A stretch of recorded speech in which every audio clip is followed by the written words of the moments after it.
Je me suis installé. Sur le lit, je peux faire mes tâches et peindre.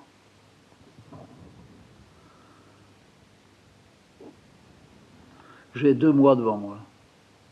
2 mois avant de rencontrer Cécile. Je ne sais rien. Je vis beaucoup plus que solitaire. Je vis sauvage. Je mange peu. Je me fournis là où j'ai dit, un épicier italien. Avec moi, il a un bon client. Il me met de côté ce qui n'est plus très frais. Je vais jouer avec le danger pendant des mois. Je n'éviterai pas un jour un problème. J'aurai comme un empoisonnement. Mais comme je connais Cécile, je me sortirai d'affaire grâce à elle. J'ai acheté du papier, un pinceau. Je ne me suis jamais servi de pinceau. Au fond, je ne m'en servirai pour ainsi dire jamais durant toute ma vie. J'aurai des pinceaux chez moi. J'en ai en ce moment des bottes à la chatte qui sont dans des verres. Je les ai mis quelquefois sur ma table. J'ai toujours espéré que leur présence, cette espèce d'éventail de fleurs coupées, donnerait un sursaut dans un moment de cassure ou tout simplement de désir. Mais j'ai tellement tué tout ça. Au fond, je ne l'ai pas tué, mais j'ai tellement délaissé pour des raisons de non-intervention personnelle. Ça aurait été non pas le drame de ma vie, mais le point crucial, aigu, qui m'aura poussé dans le dessin, de résister à des attractions. Mais dans le dessin, je ne résiste à aucune d'elles. Alors j'aurai mon unique pinceau, qui sera dans une bouteille, vraiment une fleur. Je ne m'en servirai pas. Je n'étalerai même pas mon encre de Chine avec rien, il restera blanc, je l'ai encore. Pas émoussé, pas abîmé, aucun poil de cassé. Je fais mes tâches. Ça a énormément changé, le fait que j'arrive à Paris. Je fais mes tâches, mais je commence avec mon encre de Chine à, je ne peux pas dire à diriger, mais il y a une certaine direction dans mon encre de Chine que j'appose avec des plumes qui sont plus larges. Je viens de découvrir vraiment Kafka. C'est un livre que je n'ai pas donné à Zerbide. J'en ai gardé quelques-uns. Oui, je suis allé, quelques jours après mon arrivée à Paris, chez Zerbide. Je l'avais prévenu. Je suis arrivé en taxi. Impossible de transporter la caisse qui se trouvait chez Karl autrement qu'en taxi. Ou alors de faire 10-15 voyages en autobus pour aller de chez Karl à Zerbide. Je l'ai prévenu au téléphone, je viens avec tout. Ça a été une de mes erreurs. Il est là. Il sort, il m'aide à rentrer la caisse. On met la caisse derrière son bureau. Il me dit, je l'ouvrirai tout à l'heure. Asseyez-vous. Fumons. Je m'assois, on fume. Il me dit, j'ai pas oublié que je vous avais dit, je vous présenterai Brienne. Vous êtes toujours d'accord? Oui, oui. Peut-être pas aujourd'hui, mais oui. Non. Non, mais un jour que vous viendrez, je l'appellerai. Je ne peux pas dire que je lui téléphonerai parce que il vit plus que simplement. Ce n'est pas une chambre d'hôtel, mais ça pourrait l'être. Il vit avec sa femme. Et vous, vous avez plaqué, c'est fini. Je me suis effectivement écarté, mais c'est peut-être pas fini, au contraire, ça commence. C'est-à-dire quoi? Ben, c'est-à-dire... je sais pas. On peut remettre la main sur moi.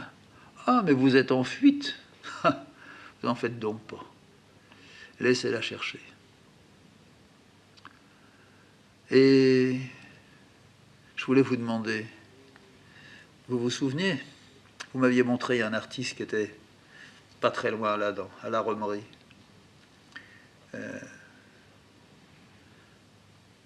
vous m'aviez dit qu'il n'était plus la dernière fois à Paris.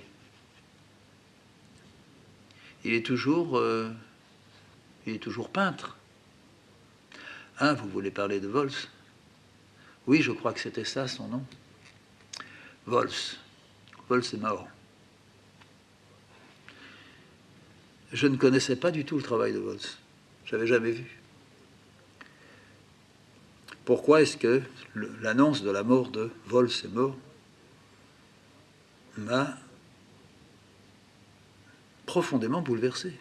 J'ai reçu ça comme un peu comme un coup de poutre dans la poitrine. J'ai dit mort? Mais de quoi, mon Dieu? Il n'était pas tellement vieux. Un petit peu plus vieux que nous. Mais de quoi est-il mort?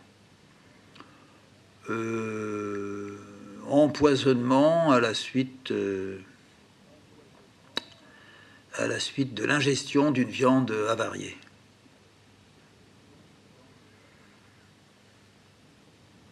Je reste silencieux et lui me regarde. Mais il ne faut pas faire une gueule comme ça, vous ne le connaissiez pas. Moi, je le connaissais, ça m'a... Oui. Mais c'est arrivé là maintenant. Il est mort à Champigny. Au fond, non. Avec exactitude, ça allait très très très mal à Champigny. Il s'est fait ramener à Paris. Et vous allez voir ce qu'il a fait. Il a pris une chambre dans un des meilleurs hôtels à Montparnasse.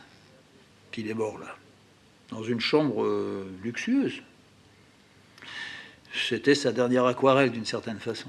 C'est la façon sublime d'un artiste. Je ne sais pas si c'est de tirer sa langue ou si c'est d'envoyer le dernier beau profond regard, mais c'est ce qu'il a choisi. Il était avec sa femme. Ils l'ont monté dans un brancard. Hein. Je ne sais pas comment l'hôtel a pris ça. Voilà, il paraît qu'il a dit ouvrez les fenêtres. Il a senti que c'était venu. Oui, alors, vous me demandiez pourquoi? Vous vous intéressez maintenant à Vols, maintenant qu'il est mort? Je ne le savais pas. Non, mais vous vous intéressiez à ça? Vous n'avez jamais rien vu. Une fois, je vous ai dit, vous voulez que je vous montre, et je me souviens bien, vous m'avez dit non. Depuis, je ne les ai plus. Mais j'en ai d'autres chez moi. J'en avais pris quelques autres. Je vous montrerai. J'ai jamais rien vu de vous. Vous avez des choses? Oui. Vous en avez là? Oui, j'en ai là, j'en ai mis 3 dans la malle. Mais il fallait commencer par ça. Ouvrons vite la malle. Non, une seconde. Je voulais vous demander autre chose.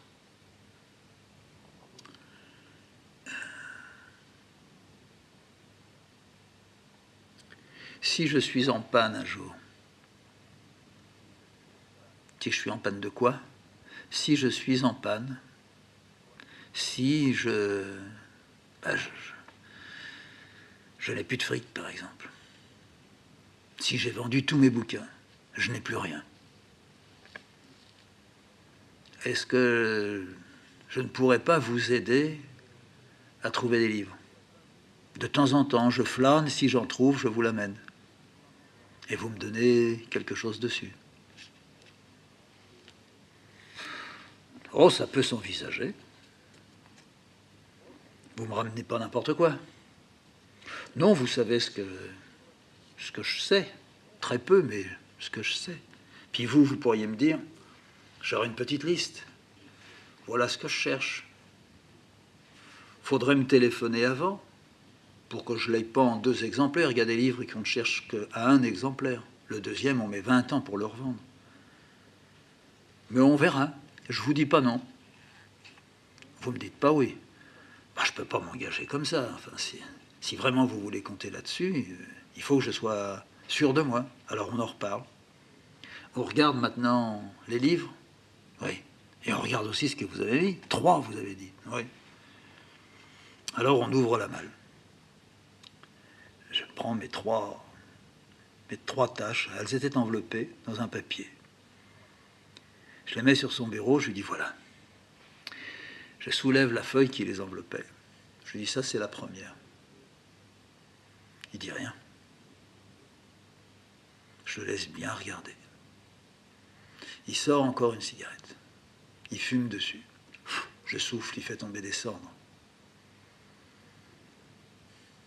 Je lui dis, je peux tourner? Oui, oui. Je la retourne, il y a l'autre qui suit. Il continue à fumer. Il fume très vite. Il avale tout. À peine la cigarette est-elle arrivée presque au bout, il en ressort une autre et il l'allume avec celle. Vous pouvez tourner encore. Je tourne. Troisième et dernière.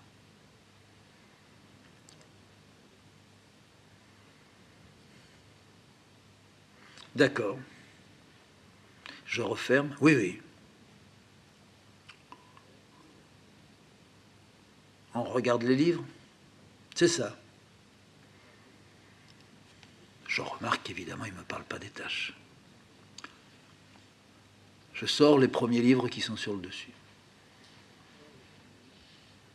Tous sont recouverts de papier cristal. Ma petite manie du cristal de couleur arrive. Je tombe justement sur un Gaillard, Roger Gaillard, poésie. Je lui dis, voilà, ça, je vous en avais parlé. Papier cristal vert, je trouve que ça lui va très bien. Lui, il me dit, si je le prends, je le retire, le papier. J'aime pas. Ah bon? J'ai l'impression que je l'indispose. C'est pas vrai, mais sait-on jamais. J'ai vraiment le chic d'indisposer sans pourtant me prêter à ça. Je sors encore d'autres livres. Je commence à faire des tas sur le bureau. Je pousse mes tâches. Je fais des tas, si l'on peut dire, non pas par genre, mais la poésie et tel poète plutôt que tel autre poète. Et puis je les resserre les uns par les autres. Je fais comme des groupes, des familles, des tribus. Je suis à la moitié de la malle. Un peu fatigué de me lever, de me repencher, de me lever, de me repencher. Je lui dis, voilà, c'est pareil jusqu'au fond, mais là, pour le moment, vous avez déjà vu ça. Il n'est pas loin de midi. Il me dit, vous êtes d'accord, on déjeune ensemble? Si vous voulez. Tiens, c'est la première fois que vous dites oui. Les fois d'avant, c'est parce que j'avais beaucoup à faire. Ouais, les fois d'avant, vous étiez libraire. Maintenant, vous êtes artiste. Vous avez le temps pour vous. Oui, peut-être. Très bien, on continuera après. Vous venez? On va. On sort. Vous voulez manger beaucoup? Non, non, je mange léger. Vous voulez manger spécialité ou vous avez envie de manger simplement? Oh, simple. Eh bien, on va aller là. Alors, on rentre dans une petite rue. On va à droite. On rentre dans un restaurant. Il voit une table. Il y a beaucoup de monde. Ça parle. Ça fume. Il me dit, on se met là-bas dans le fond. Petite table à deux. J'attends qu'il parle des livres. J'ai complètement oublié les tâches. Je me demande si je les ai bien mises à plat. On prend du vin rouge? Oui, oui, tout à fait, tout à fait. Petite cigarette pour commencer? Oh, je fume pas beaucoup quand même. Hein. Ah, vous avez raison. On vous a dit que c'était mauvais. Vous avez choisi? Non. Ben, faut choisir. Oui, je vais regarder. Je regarde le carton. Je n'arrive pas à lire. J'arrive pas à lire. Tout est brouillé. Flinker, la chambre, les papiers que j'ai achetés, les pinceaux que j'ai achetés. Quel idiot. Un pinceau. Un pinceau. Les crayons, ça va. Des plumes, j'ai pas trouvé de sergent-majeur et rien. J'ai trouvé des plumes assez larges, c'est vrai, ça pourrait être intéressant. Je me demande si je vais travailler là-bas dans cette petite chambre. J'ai quelque chose depuis que je suis arrivé à Paris que je n'ai jamais eu avant, mais ça doit être ça, l'émotion. Je regarde Zerbide. Il me dit, je vous vois faire. Vous n'étiez pas en train de lire, là? Non, mais je vais vous poser une question. Oui, allez-y. Le garçon arrive. Vous avez choisi? Non, pas encore. Ah, ben, il faut vous dépêcher. Bon, ben, Zerbide dit, le plat du jour, c'est quoi? Pot-au-feu. Alors, très bien, moi aussi, pot-au-feu. 2 pot-au-feu. Une bouteille de rouge, oui. Alors, je vous écoute, votre question. Ma question, c'est, le fait d'arriver à Paris, ça peut coincer quelqu'un. Oh, faut pas commencer par là. Je dis non, je ne commence pas par là, mais je suis là, j'étais heureux d'arriver le soir. Je n'ai pas été mécontent le lendemain matin de découvrir ma petite chambre. J'ai un peu peur d'avoir froid. Bon, enfin, bien couvert, j'ai des couvertures, je pourrais travailler avec des couvertures sur le dos, mais vous savez, je me retrouve tout d'un coup, soi-disant chez moi, qui n'est pas chez moi. Je dirais démuni de mon intérieur. Ben ça, c'est votre maladie. Non, justement, c'est pas une question de maladie, là, c'est une question d'état, de disposition. Je n'ai pas de disposition. Ben, vous êtes là depuis combien de temps? Oh, ça fait déjà quelques temps, quelques jours, quoi. Oh, ben attendez, soyez pas pressés. Il faut compter au moins un mois pour vous acclimater. D'abord, vous acclimatez à l'air, vous acclimatez à vos murs, vous acclimatez aux gens que vous croisez, et puis vous remettre en vous. Vous n'êtes pas chez vous maintenant, il faut que ça devienne chez vous. Il y a une confiance qui doit se passer entre le lieu où vous êtes et vous-même, et puis aussi une confiance de vous à vous. Ça va se faire tout ça.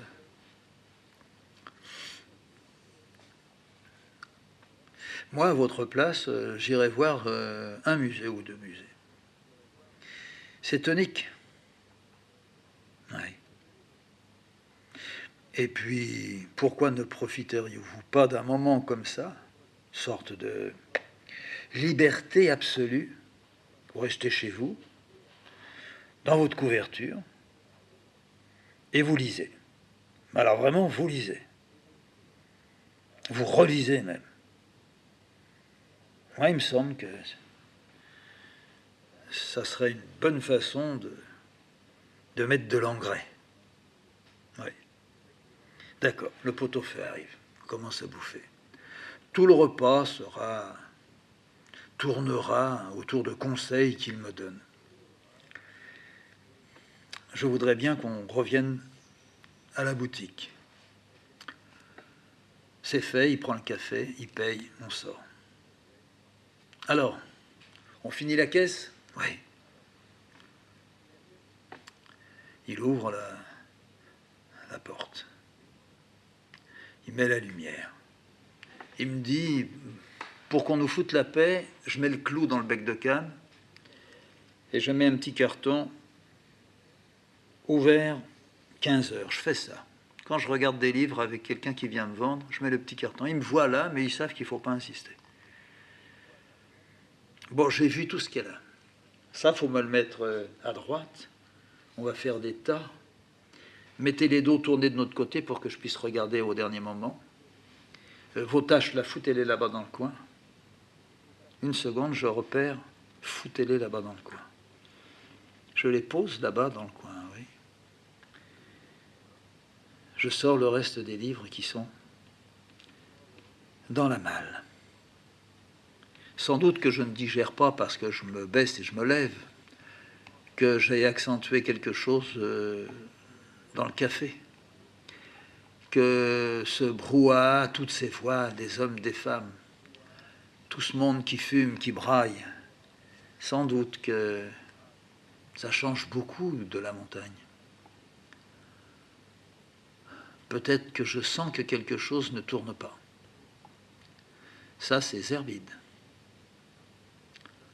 C'est Zerbide qui est en train de calculer quelque chose. Je le sens. Si je dois revenir avec ma malle, où est-ce que je vais la mettre? Elle rentrera jamais dans la chambre.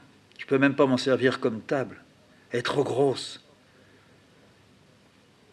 À la rigueur, le couvercle, je pourrais m'en servir pour un jour faire une petite bibliothèque. J'ai presque plus de livres. Vous rêvez? Non, je ne rêve pas, je vous laissais regarder, mais j'ai vu. Et bien voilà, maintenant vous avez tout vu. C'est tout ce qu'il y a sur la liste, plus quelques-uns. plus quelques-uns. J'ai mis l'anthologie d'André Breton, là, c'est une édition de tête rare, enfin de tête, de la première édition. Oui, mais ça, j'en ai à revendre. Tiens, vous m'aviez dit la dernière fois quand on s'est vu, ça fait un bon moment que j'ai pas touché ça. Non, mais depuis, j'en ai retrouvé. Un type qu'on avait mis de côté.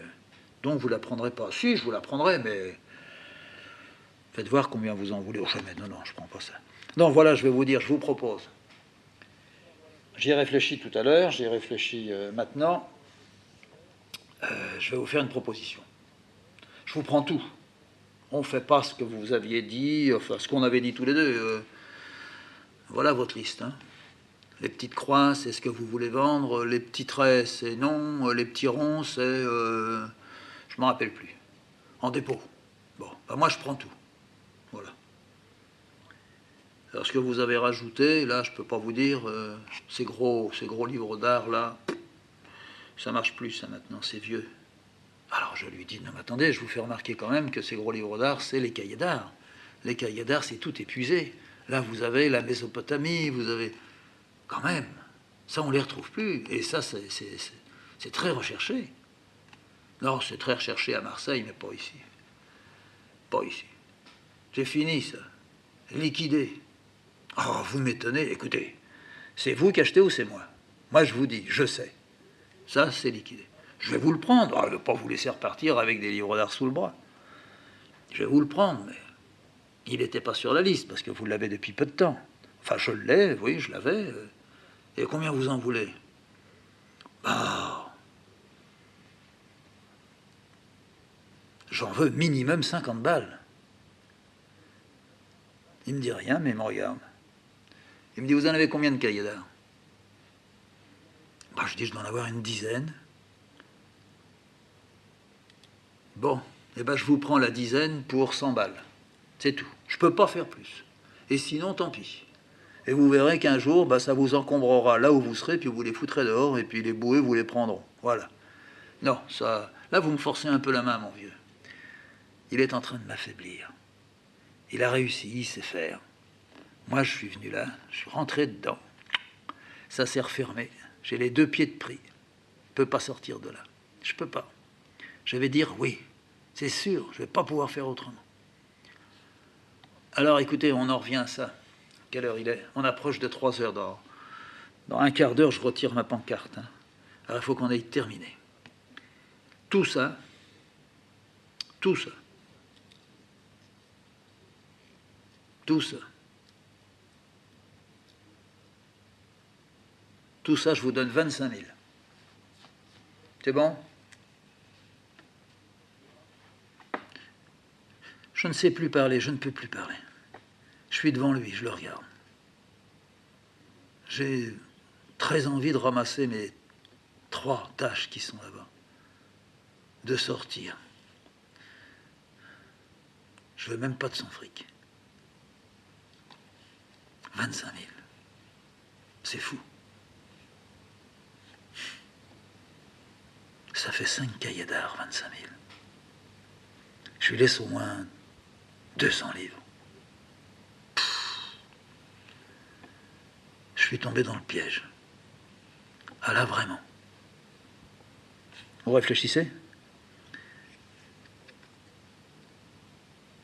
Non. Alors c'est oui ou c'est non? Il est presque 3 heures. Ouais. Alors c'est oui.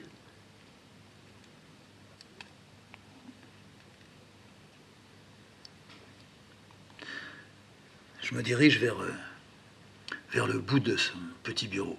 Je me baisse. Je prends mes tâches. Comme j'ai pas de carton, elles se tordent. Je ne sais pas quoi faire. Et vos tâches, vous les vendez combien, là?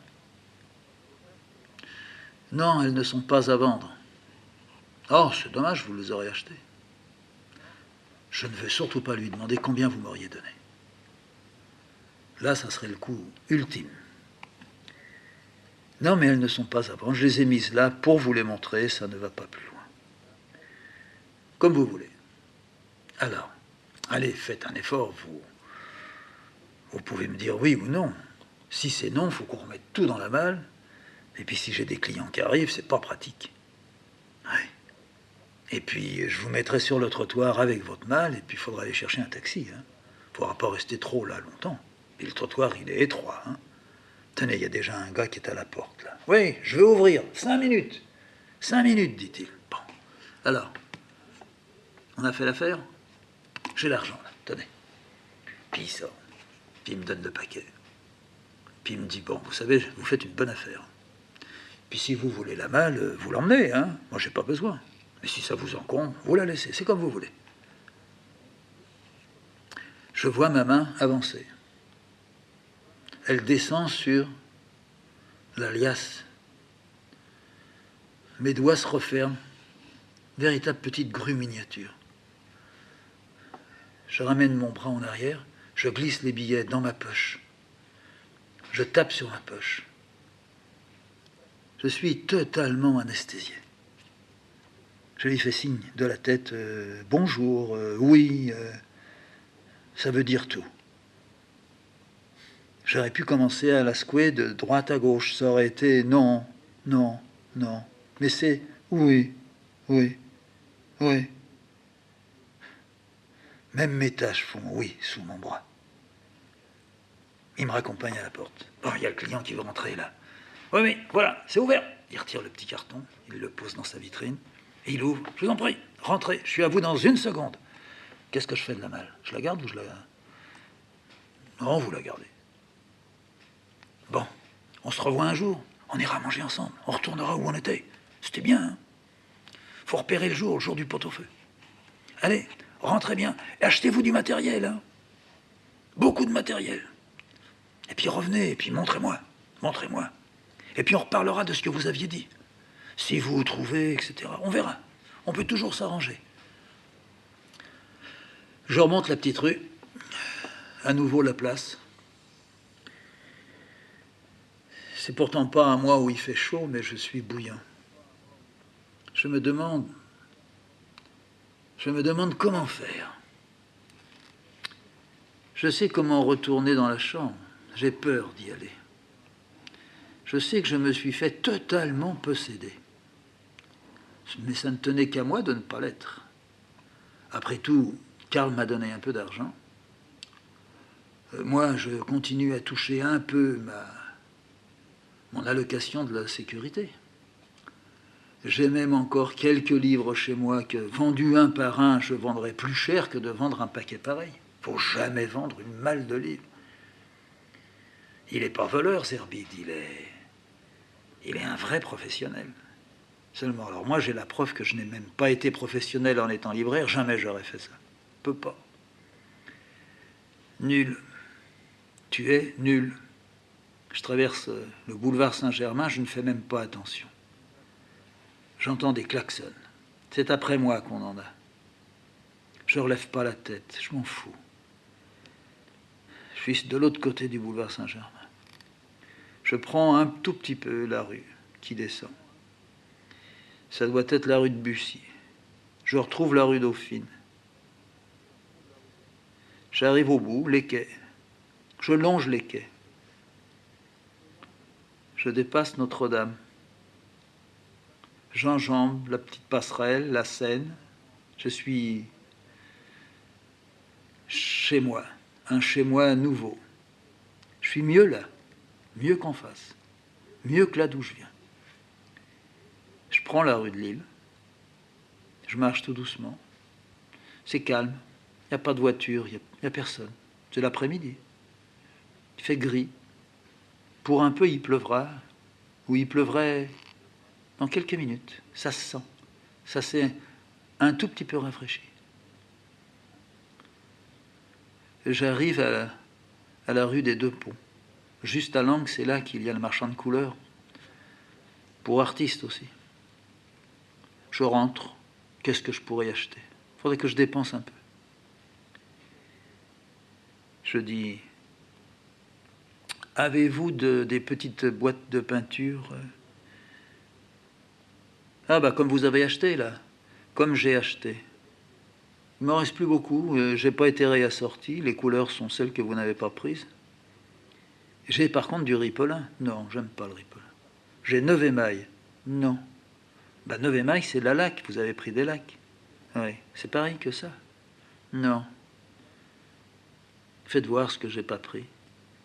Ah bah je vais prendre encore celle-là, puis celle-là. Et peut-être celle-là. Je vais vous demander, du noir qui résiste bien, ça existe en boîte? Vous pourriez prendre sinon un tube de noir. De l'huile. Non, mais je ne peux pas mélanger l'huile avec ça. J'ai du noir qui devrait résister. J'ai du noir émail. Ah, ben alors très bien.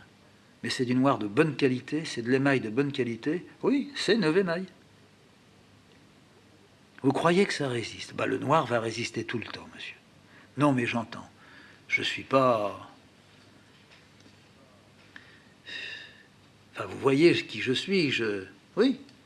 Bon, alors, ce sont quand même des travaux particuliers que je fais. Je travaille sur du papier. Enfin, Oui, vous êtes artiste. Pas vraiment, mais enfin, c'est un peu comme un genre, oui. Alors, il ne faut pas qu'au bout de 2 ans, tout ça s'écaille et tombe. Jamais, monsieur, ça bougera. Jamais. C'est comme une voiture. Elle ne bouge jamais. Même aux intempéries, petit à petit, il y aura des points de rouille. Mais ça partira pas. Oh, je suis pas sûr, moi. Mais de toute façon, vous n'allez pas mettre ce que vous faites aux intempéries pendant des années comme une voiture dans un champ abandonné. C'est vrai. Parce que même la peinture à l'huile qui est là, croyez-moi, un type qui fait une toile et qui la laisserait en plein soleil, tous les bleus, ils foutent le camp. C'est plus les mêmes. Oui, j'ai jamais pensé à ça. Bah oui. Et les rouges, c'est la même chose. Ça se détruit petit à petit. Tout est fragile.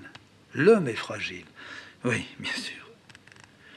Il faut y aller avec beaucoup de précautions. Vous avez raison, vous voulez du bon matériel. Moi, je vous vends du bon matériel. Moi, je ne vends au fond qu'à des artistes. Puis il y a quelques ménagères qui veulent arranger des choses chez eux. Mais non, ce que vous prenez là, je suis certain. Mais ce que vous pourriez faire, c'est sur une feuille de papier, faire des touches de toutes les couleurs que vous utilisez. Vous laissez sécher. Et puis vous punaisez ça au bord de votre fenêtre, à l'intérieur. Pas la peine de laisser ça à la flotte. À l'intérieur. Ça sera du matin jusqu'au soir balayé par toutes les intensités de lumière et aussi le soleil. Faut pas vous dire dans 8 jours je verrai ce que ça fait. Non. Mais au bout d'un mois, 2 mois, vous verrez. Et de l'autre côté de votre feuille, la partie qui n'est pas exposée à la lumière vive, vous mettez la même couleur. Et vous ferez la différence. Vous retournerez votre feuille et vous verrez. Bouger ou pas bouger. Dans 10 ans, ça n'aura pas bougé. C'est moi qui vous le dis. Je sors et je reviens encore. Je longe là, il y a l'église. Je suis rentré dans l'église de Saint-Louis. Je me demande si on a senti à Marseille que j'avais quitté la montagne. Je me suis demandé si les filles avaient de temps en temps une question. Quand est-ce qu'il reviendra, papa? Je me demande ça. J'aimerais que ça ne se pose jamais. Je me demande si leur mère a commencé quelque chose pour que l'on me découvre, pour que l'on m'oblige. Après tout, ce sont mes enfants. Je dois casquer. Je m'assois dans l'église. Elle est belle. On y est bien. Il fait frais, mais on y est bien. Il y a quelqu'un qui rentre ou qui sort. Il y a un écho formidable. Je me retourne, personne. C'est quelqu'un qui est sorti. Je me redresse, je reste debout un petit moment. Je quitte ma rangée. Je marche le long. Je remonte vers l'hôtel. Arrivé à la hauteur de l'hôtel, je m'arrête, je regarde. C'est moche. Là, c'est moche. Il y a des draps brodés, une croix. Elle est laide, on dirait qu'elle est chromée. Je fais demi-tour. Je regarde en l'air, c'est très beau. Le plafond est beau. La voûte est belle. Un jour, si je pouvais, je ferais une voûte. Je dessinerais quelque chose comme ça. Sans personnage. Tu sais pas. Avec peut-être des personnages. Ouais. Moi marchant sous une voûte. Moi ce soir travaillant. Tiens, pourquoi pas. Travailler avec quoi? Avec la lampe. J'ai une toute petite lampe à pétrole. Très bien. Si je la monte, ça me gêne, ça me fait tousser, et puis ça fait des flamèches. Mais si je la laisse basse, ben, je ne pourrais pas travailler avec les boîtes. Non. Non. Non, mais je pourrais faire autre chose. Tiens, en ressortant, j'ai vu, il y a une petite papeterie. J'ai demandé s'ils ont des cahiers d'écoliers. Le soir, j'essaierai d'écrire tous les soirs. C'est une promesse, tiens. Tous les soirs, j'écris. Une phrase seulement. J'écris. Puis après, j'essaye de dormir. Puis dans la journée, je le réserve à mes tâches. Et puis ce que Zerbide a dit, c'est pas mal non plus. Ah, mais je me suis fait vachement avoir. Oui, bah ça, c'est rien. Lire. Si je sens que j'ai envie de rien faire, je m'enroule dans une couverture et je lis. Je relis même. Je vais certainement relire et ça sera tout à fait différent ce que je vais retrouver. Je vais peut-être avoir oublié. C'est un passage, il faudrait que je fasse en sorte que ce passage-là soit très important. Ah oui. Ah, c'est un beau projet. Mais il faut être à la hauteur. Je serai à la hauteur. Et c'est fait, c'est comme une conversion ce qui m'est arrivé. Une conversion. Oui, une révélation et une conversion. Je suis devenu un autre. Là, j'ai pas hésité. Je ne me mens pas en disant ça. Je suis sorti de l'église. Je descends des marches. Je me souviens quand je suis descendu des marches de l'église, là où j'ai commis l'immense erreur de me marier. Quel idiot! Vraiment jeune, sûr. Cette femme avait pris un homme vraiment jeune. Je devais lui plaire. J'étais encore assez solide. Alors un homme encore assez solide. 23 ans. C'est pas mal un homme de 23 ans pour une femme de 27, 28. Je sais pas quel âge elle avait.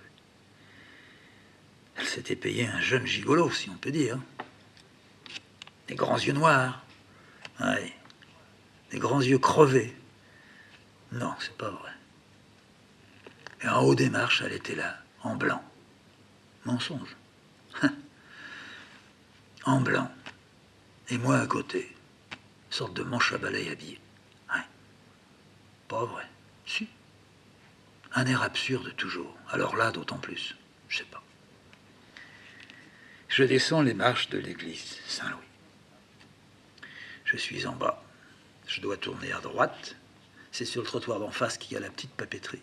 C'est aussi le trottoir d'en face qu'il y a l'hôtel où j'ai dormi en arrivant.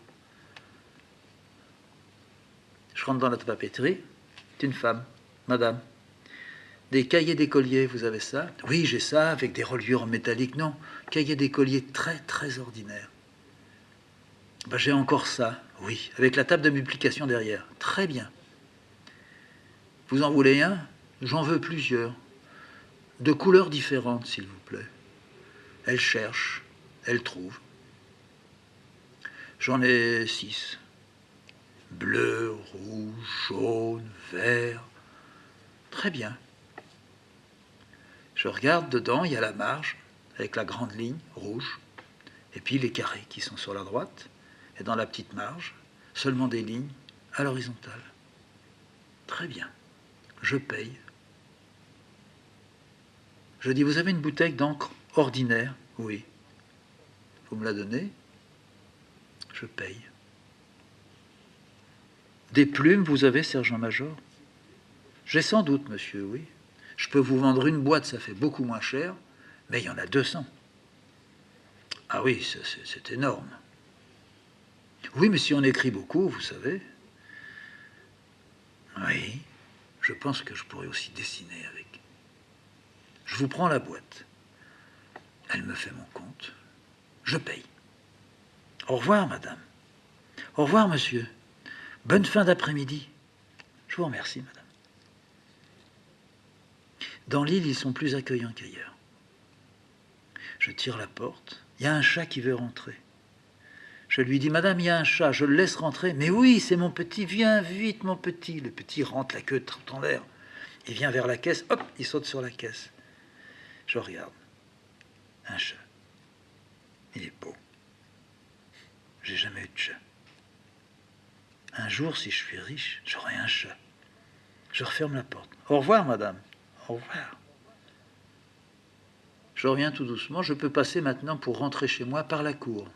Ne pas arriver par le boulevard Henri IV. Je commence à connaître. Je monte chez moi. J'ouvre ma porte. Il fait vraiment froid, là. Il faudrait que je trouve... Qu'est-ce que je pourrais, pendant que j'ai encore de l'argent? Demain, je vais chercher... Il doit y avoir des petits poêles à pétrole ou à alcool qui chauffent. Ça existait, ça. Ça doit encore se trouver. Peut-être que j'ai pas le droit de faire du feu comme ça dans la pièce, mais qui va voir? Je me mets une couverture sur le dos. Je me demande si je m'allonge déjà ou si je reste. Non, je me prépare quelque chose. Il faudrait que j'installe là. Quelle heure est-il?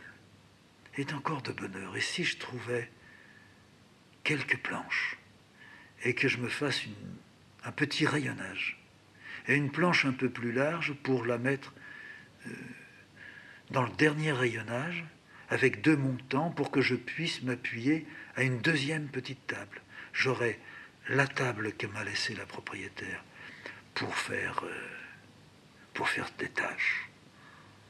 Les grandes tâches sur le lit avec une planche de contreplaqué. C'est valable. Puis une toute petite, si je me fais la bibliothèque, en dessous de la bibliothèque, je vois bien une lampe à pétrole là. Et puis le soir, je travaillerai un peu.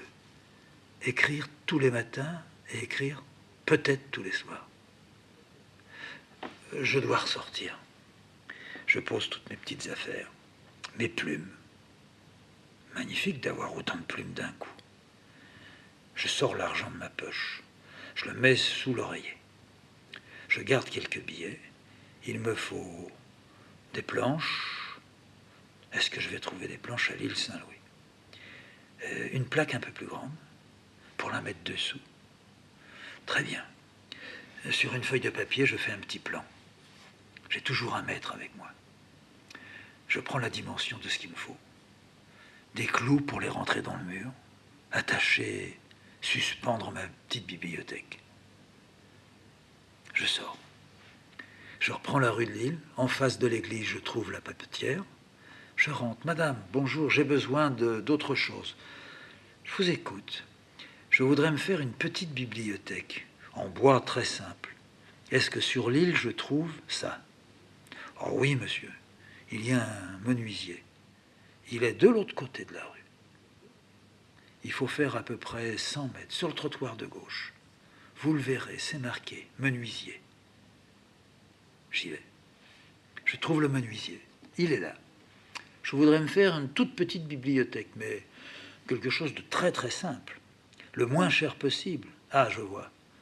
Qu'est-ce que vous auriez? Voilà ce qu'il me faut comme dimension. Alors il regarde. Je peux trouver ça, oui. Faut pas que ça soit lourd. Faut pas que ça soit lourd parce que je vais la fixer dans le mur.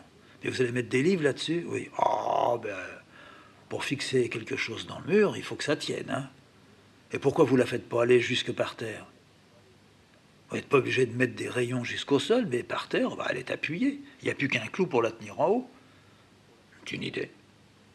Alors ça, vous pouvez avoir, par exemple, vous êtes fauché? Un petit peu. 2 lames de parquet de chaque côté. Vous mettez un peu de colle dedans. Ça fait déjà les 2 montants. Et puis entre, encore des lames de parquet si vous voulez, mais sinon je peux même vous donner un peu moins cher. Oh, ça ne va pas faire beaucoup de différence. Puis ce que j'ai là, c'est du parquet qui a des nœuds, pas cher du tout. Je suis content. Je lui dis, est-ce que je pourrais pas profiter pendant que vous êtes là, parce que j'ai pas d'outils. Sinon, il faut que je m'achète une égoïne, une scie, tout ça. Je pourrais pas vous demander, vous me les coupez à la largeur que je veux, puis à la hauteur aussi que je veux. Quelle hauteur? Ah bah c'est une petite chambre de bonne. Que ça soit pas plus grand que moi. Vous mesurez combien? Je sais pas, 1,85 m. Alors 2 mètres. Ah, 2 mètres, ça rentre. Ah oui, quand je lève le bras, je touche pas le plafond. Alors 2 mètres, 2 mètres 20, 2 mètres 25. Voilà. Alors il scie, vite devant moi. Et puis il passe même un peu de papier de verre, là où il y avait les échardes. Et puis il me dit, c'est sûr que 2 planches collées l'une dans l'autre, ça vous va? Oui. Eh bien allez, un peu de colle. Il met de la colle, il tape, il met les deux montants, futurs montants, l'un contre l'autre, puis il met un bout de ficelle. Il dit, ils vont sécher tout seuls. Et puis les autres petites planches, alors, aussi, lame de parquet? Ah, je crois. Une seule ou deux?